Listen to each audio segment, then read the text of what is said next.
Assalamualaikum warahmatullahi wabarakatuh. Perkenalkan, nama saya Ingan Marcela Anton, NIM 2022-10240. Perkenalkan, nama saya Sisna Tamsil, NIM 2022-10027. Perkenalkan, nama saya Ina Ulandari, NIM 2022-10083. Baik, saya akan menjawab pertanyaan nomor 1. Bagaimana laporan keuangan dapat membantu manajemen, investor, dan kreditor dalam pengambilan keputusan bisnis? Jelaskan dengan contoh.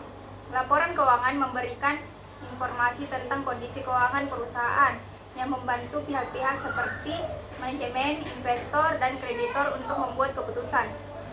Manajemen menggunakan laporan keuangan untuk mengevaluasi kinerja perusahaan dan membuat keputusan strategis. Misalnya, jika laporan menunjukkan peningkatan biaya operasional, manajemen bisa mengambil langkah efisiensi biaya. Yang kedua itu investor, melihat laporan keuangan, terutama laporan laba rugi dan neraca, untuk menilai apakah perusahaan layak untuk diinvestasikan. Misalnya, laba bersih yang tinggi dan rasio utang yang rendah bisa menjadi indikator baik bagi investor. Yang ketiga itu kreditor, menggunakan laporan untuk menilai risiko kredit. Misalnya, dari laporan arus kas, kreditor bisa melihat apakah perusahaan mampu membayar utangnya tepat waktu.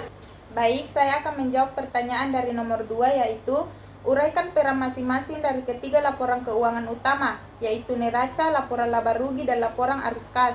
Dalam analisis kondisi keuangan perusahaan, bagaimana ketiga laporan ini saling melengkapi dalam memberikan gambaran menyeluruh tentang kinerja keuangan perusahaan.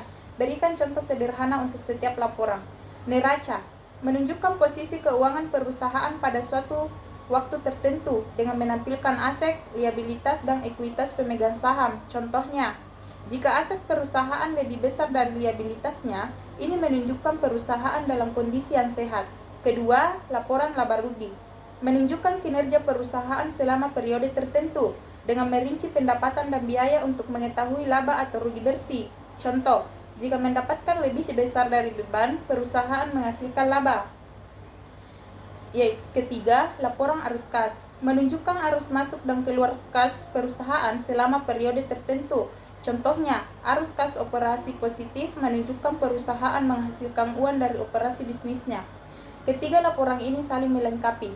Baik, saya akan menjawab pertanyaan nomor 3, yaitu sebutkan dan jelaskan elemen-elemen penting yang terdapat dalam neraca, laporan laba rugi, dan laporan arus kas. Bagaimana masing-masing elemen ini dapat digunakan untuk mengevaluasi likuiditas, solvabilitas, dan profitabilitas perusahaan.